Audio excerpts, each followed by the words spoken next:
EV9 national news కు స్వాగతం. ముందుగా హెడ్లైన్స్. భారత్ అమెరికా సుంకాల వివాదం, మోదీ ఎమర్జెన్సీ మీటింగ్.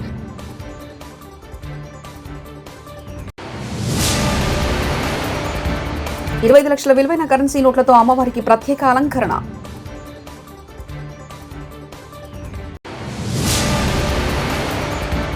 బాబు లోకేష్ ఆలపాటి బెదిరింపులు కనిపించలేదా? మల్లాది విష్ణు.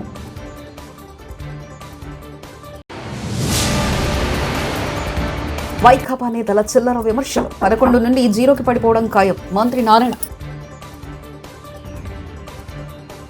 భారత్ అమెరికా దేశాల మధ్య సుంకాల విషయంలో చర్చ జోరుగా సాగుతుంది. అమెరికా అధ్యక్షుడు డొనాల్డ్ ట్రంప్ భారత్ నుంచి వచ్చే వస్తువులపై మరో 25% సుంకం విధించారు. ఇప్పటికే ఉన్న 25%తో కలిసి ఇప్పుడు మొత్తం 50% సుంకమైంది. దీనికి ప్రధాన కారణం రష్యా నుండి భారత్ చమురు కొనుగోలు చేస్తుందని ట్రంప్ అసహనం వ్యక్తం చేశారు. మంత్రి పదవిలో ఉండి పచ్చి అబద్ధాలు చెప్తున్న పొంగులేటి గత ప్రభుత్వంలో బీఆర్ఎస్ పార్టీలో ఉన్నప్పుడు పోస్టర్లు వేసి మరీ రేషన్ కార్డులు పంచినట్లు ప్రచారం చేసిన పొంగులేటి ఇప్పుడు గత 10 ఏళ్లలో అసలు రేషన్ కార్డులు ఇవ్వలేదని పచ్చిగా అబద్ధాలాడుతున్న మంత్రి. చర్చ లేదు. రాష్ట్ర వ్యాప్తంగా సుమారు 17 లక్షల మంది పాత కార్డులలో కొత్తగా వచ్చిన పేర్లు చేరుస్తూ రాష్ట్ర వ్యాప్తంగా 6 లక్షల కొత్త రేషన్ కార్డులు ఇచ్చిన ప్రభుత్వం మీ దీవెనలతో ఉన్న మన పేదోడి ప్రభుత్వం. 10 సంవత్సరాలలో రేషన్ కార్డు కొత్తది ఇవ్వటం కానీ, ఉన్న పాత రేషన్ కార్డులో బిడ్డ పుట్టినా కోడలొచ్చినా ఆ పేర్లు కూడా ఆనాడు పాత కార్డులో చేర్చలేదు.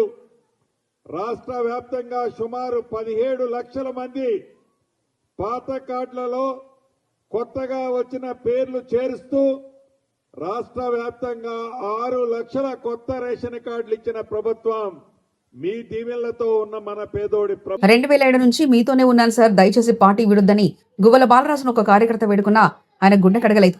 ఇదేనా ఒక బీఆర్ఎస్ నాయకుడు చేయాల్సిన పని? ఇంతమంది గొప్ప మనసున్న కార్యకర్తల పార్టీని వదిలేసి బీజేపీ పార్టీలో పోవడానికి మీకు మనసు ఎలా ఒప్పిందంటూ బీఆర్ఎస్ నాయకుడు ఆర్ఎస్ ప్రవీణ్ కుమార్ వ్యాఖ్యానించారు. మీరెందుకు పోతున్నారు సార్ అంటే ఆయన గుండె కరగలేదు. ఇవాళ ఎక్కడ పోయిండండి ఆయన? బీజేపీ అధ్యక్షుడు రామచంద్రరావు దగ్గరికి పోయిండు. ఇదేనా ఒక బీఆర్ఎస్ నాయకుడు చేయాల్సిన పని? ఒక ఎంపీగా పోటీ చేసిండ్రు, మీరు 2 సార్లు ఎమ్మెల్యే అయినరు, చీఫ్ విప్గా మీకు విప్గా అవకాశం ఇచ్చారు పెద్దలు కేసీఆర్ గారు. అదే విధంగా మీకు నాగర్ కర్నూలు జిల్లా అధ్యక్షులుగా చేసిండ్రు. ఇంతమంది గొప్ప మనసున్న కార్యకర్తలు, పార్టీని ప్రాణానికన్నా ఎక్కువగా ప్రేమించే కార్యకర్తలు, నాయకులు ఇంతమంది ఉండగా ఏ విధంగా మీరు మనసు చంపుకొని ఆ బీజేపీకి పోయినరు? సమాజానికి నాగరికత నేర్పింది నేతనలే. స్వాతంత్ర ఉద్యమంలో కీలక పాత్ర పోషించిన ఈ వర్గం ఈ పాలకుల నిర్లక్ష్యం వల్ల, మోసం వల్ల నష్టపోతున్నారు. దేశంలో ఎక్కడా నేతన్న నేస్తం అనేది అమలు చేయలేదు. ఒక ఆంధ్ర రాష్ట్రంలోనే 5 ఏళ్లలో ఒక్కో నేతన్న కుటుంబానికి 1,20,000 అందించారు. లేలా అప్పిరెడ్డి కూడా హృదయపూర్వకమైనటువంటి శుభాకాంక్షలు కూడా తెలియజేస్తా ఉన్నాం. సమాజంలో అనేక వర్గాలు ఉన్నప్పటికీ అసలు సమాజానికి నాగరికత నేర్పినటువంటి సమాజం చేనేత నేతలు అనే దానిలో ఎటువంటి సందేహం కూడా లేనటువంటి పరిస్థితులు.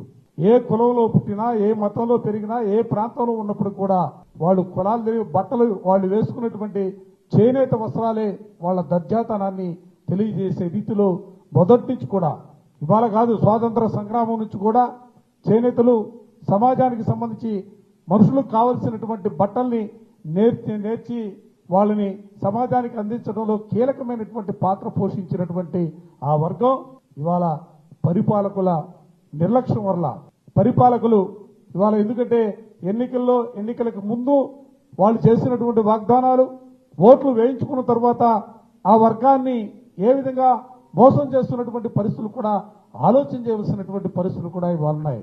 2014లో చెప్పారు, సేమ్ రిపీట్, చేనేతలకి జీఎస్టీ రద్దు చేస్తా, ఉచిత విద్య ఇస్తా, అనేక రకాలుగా వాళ్ళని ఆదుకోవడానికి అనేక రకాలుగా ప్రయత్నాలు చేస్తానని చెప్పినటువంటి ప్రభుత్వం ఆ రోజు చేనేత వర్గానికి రాష్ట్ర వ్యాప్తంగా కేటాయించినటువంటి నిధులు ఇందాక చెప్పినట్లుగా సుమారు 450 కోట్లు నిధులు కేటాయించినటువంటి పరిస్థితులు ఉన్నాయి. అదే జగన్మోహన్ రెడ్డి గారు 2019లో అధికారాన్ని చేపట్టిన తర్వాత ఈ 5 సంవత్సరాల కాలంలో సుమారు 3,700 కోట్ల పైచులుకుల్ని వివిధ కార్యక్రమాల పేరుతో నవరత్నాలు, నేతన్న నేస్తమో, లేకపోతే నేతలకు సంబంధించినటువంటి ఆప్కోకు సంబంధించినటువంటి నిధుల్ని విడుదల చేయటము, రకరకాల కార్యక్రమాల పేరుతో సుమారుగా 3,700 పైచిలకు కోట్ల రూపాయల్ని కేటాయించినటువంటి పరిస్థితులు కూడా మనం ఈ సందర్భంగా గుర్తు తెచ్చుకోవాలా.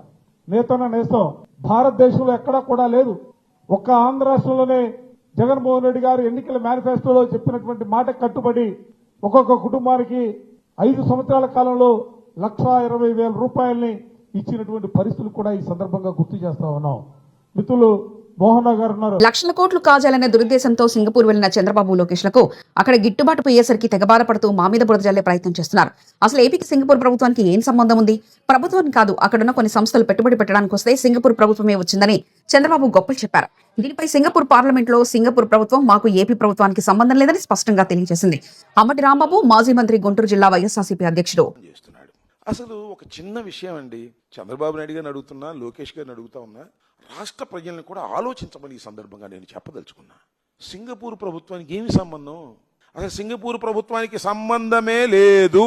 సింగపూర్లో ఉన్నటువంటి కొన్ని కంపెనీలు, మన రాష్ట్రంలో కొన్ని ప్రైవేట్ కంపెనీలు ఉన్నాయి కదా, అలాంటి కంపెనీలు వాళ్ళు ఇక్కడ పెట్టుబడి పెట్టడానికి వచ్చారు ముందుకు. సింగపూర్ ప్రభుత్వమే పెట్టుబడి పెట్టడానికి వచ్చింది అనేటువంటి మాటలు చెప్పి ప్రజల్ని నమ్మించడానికి మీరు ప్రయత్నం గతంలో చేశారు. దానిలో ఒక మాట చెప్తాను. పార్లమెంట్ సభ్యుడు, సింగపూర్కు సంబంధించినటువంటి పార్లమెంట్ సభ్యుడు లియోన్ ఫెలీలా అనే ఆయన పార్లమెంట్లో క్వశ్చన్ వేశాడు. ఎప్పుడు 2019లో ఏం వేశాడంటే, చంద్రబాబు ఫ్రెండ్ ఈశ్వర్ని అడిగాడు, అసలు సింగపూర్ ప్రభుత్వం ఏపీ ప్రభుత్వానికి ఏమైనా సంబంధం ఉందా, సింగపూర్ ప్రభుత్వం పెట్టుబడులు పెడుతుందా అని అడిగాడు. అడిగితే పార్లమెంటు సాక్షిగా, సింగపూర్ పార్లమెంటు సాక్షిగా చెప్పింది ఒకటే, సింగపూర్ ప్రభుత్వం పెట్టుబడులు పెట్టడం లేదు.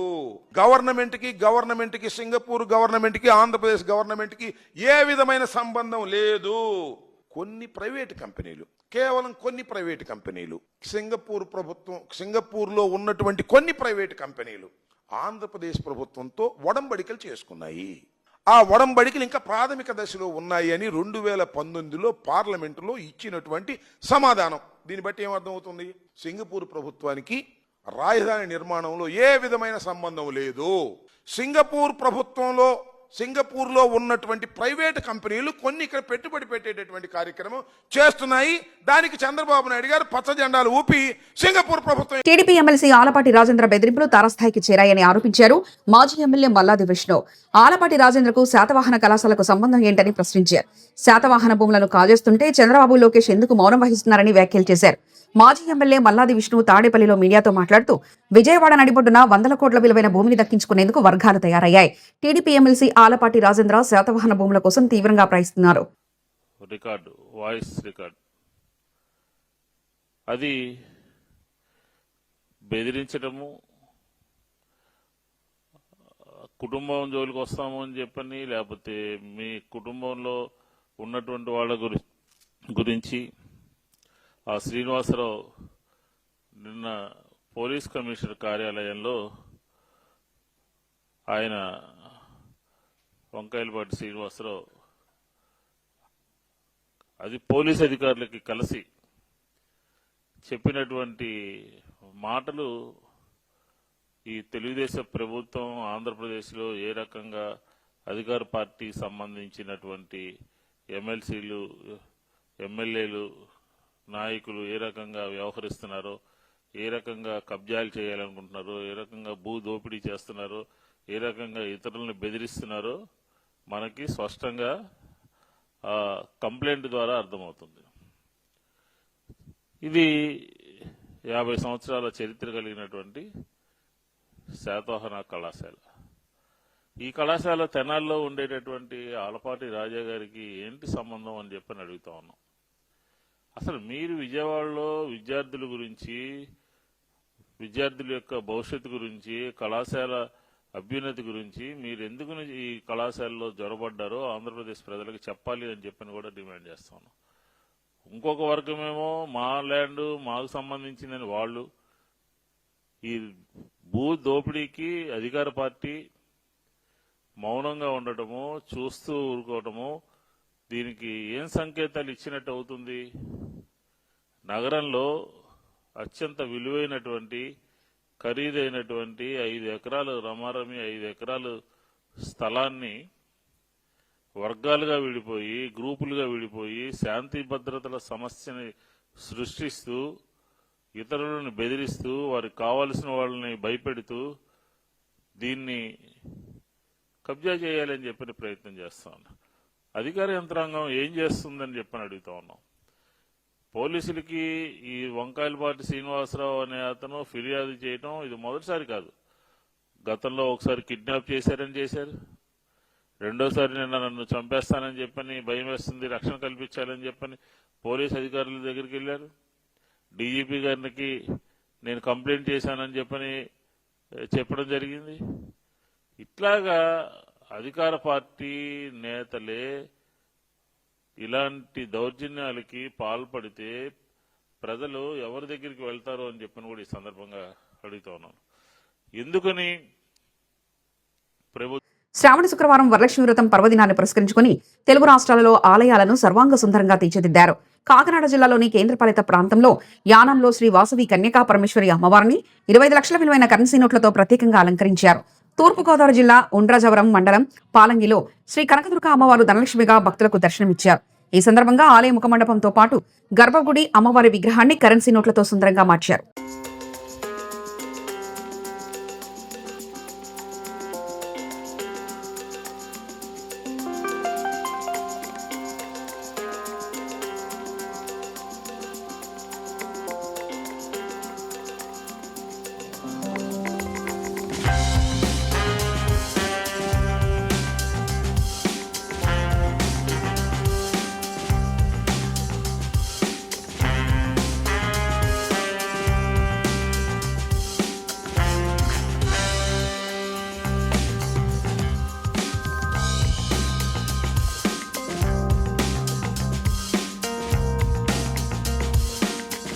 నెల్లూరులోని విఆర్ హైస్కూల్పై ఎమ్మెల్సీ పర్వతరెడ్డి చంద్రశేఖరరెడ్డి చేసిన వ్యాఖ్యలను ఉద్దేశించి మంత్రి నారాయణ ఘాటుగా స్పందించారు. వైకాపా నేతలు చేసేవి అర్థం లేని ఆరోపణలంటూ మండిపడ్డారు. తనపై మాట్లాడేందుకు ఏమీ లేకపోవడంతో విఆర్ పాఠశాలపై అసత్య ఆరోపణలు చేస్తున్నారని ధ్వజమెత్తారు. తాను చదివిన విఆర్సీని అభివృద్ధి చేస్తుంటే కొందరు ఓర్వలేకపోతున్నారంటూ వైకాపా నేతలను ఉద్దేశించి ఆయన వ్యాఖ్యానించారు. పేద విద్యార్థులకు అన్ని సదుపాయాలతో ఉచితంగా విద్యను అందించడమే తమ లక్ష్యమని తెలిపారు. కాబట్టి ఈరోజు వాళ్ళకి ఫుడ్ చక్కగా పిల్లలకు 3 పూట్ల ఫుడ్ పెడుతున్నాం. అంటే breakfast, lunch, evening snacks, transport ఏర్పాటు చేసాం, వెహికల్స్ అరేంజ్ చేస్తున్నాం. నారాయణ విద్యా సంస్థలో మెటీరియల్ యాక్చువల్గా ఇవ్వటం జరిగింది. కానీ వాళ్ళు ఓర్వలేక భరించలేక ఈరోజు అది రాష్ట్రం మొత్తం వచ్చింది గుడ్విల్. ఆ విఆర్ హై స్కూల్ అనేది నెల్లూరు సిటీకి వచ్చింది, రాష్ట్రం అంతా వచ్చింది. ఒక మోడల్గా ప్రతి ఎమ్మెల్యే కూడా ఇప్పుడు చేయాలనుకుంటున్నారు. లోకేష్ గారు యాక్చువల్గా మంగళగిరిలో చేస్తున్నారు. నిన్న మా పాప షర్ణిని అడిగారు, షర్ణి నువ్వు కూడా అక్కడ పోయి ఏదన్నా ఉంటే సజెస్ట్ చేయమంటే నిన్న మా కుమార్తె షర్ణి పోయి యాక్చువల్గా మంగళగిరిలో ఆ స్కూల్ చూసి ఏం చేయాలో చెప్తే నిన్న 1 గంట లోకేష్ గారు అపాయింట్మెంట్ ఇచ్చారు. 2 to 3 మా పాప పోయి ఆయనకు అన్నీ చెప్పింది ఏం చేయాలి, ఎలా చేయాలని. ఇలా అనేక మంది ఎమ్మెల్యేలు అడుగుతున్నారు. ఎందుకంటే ఒక మోడల్ చేసాం. ఎప్పుడు ముఖ్యమంత్రి గారు ఒకటి అంటారు, ఏదన్నా ఒకటి చేస్తే దాని ఇంపాక్ట్ రాష్ట్రం మొత్తం మీద ఉండాలని. నేను ఈ విద్య నుంచి వచ్చాను, ఎడ్యుకేషన్ ఇన్స్టిట్యూషన్ నుంచి. కాబట్టి నేను చదివిన స్కూలు చేయాలని చేస్తాను. అంతేకాదు నెల్లూరులో ఉన్న అన్ని స్కూల్స్ చేస్తాను. 54 స్కూల్స్ని ఈ రాబోయే 4 సంవత్సరాల్లో పూర్తి చేస్తాను. ఫస్ట్ 11 హై స్కూల్స్ ఉన్నాయి, వాటిని మొదలు పెట్టాను. ఆల్రెడీ వేమిరెడ్డి ప్రభాకర్ రెడ్డి గారు ఒక స్కూల్ తీసుకున్నారు, ఆర్ఎస్ఆర్ స్కూల్ మొదలు పెట్టారు. డిఎస్ఆర్ మూలాపేట స్కూల్ తీసుకున్నారు, మొదలు పెట్టారు. ఇంకా 2-3 వచ్చారు, వాళ్ళు కూడా. భారత్ అమెరికా సుంకాల వివాదం, మోదీ ఎమర్జెన్సీ మీటింగ్.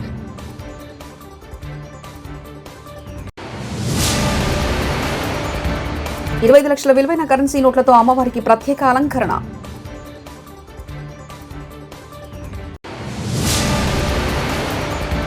బాబు లోకేష్ ఆలపాటి బెదిరింపులు కనిపించలేదా? మల్లాది విష్ణు.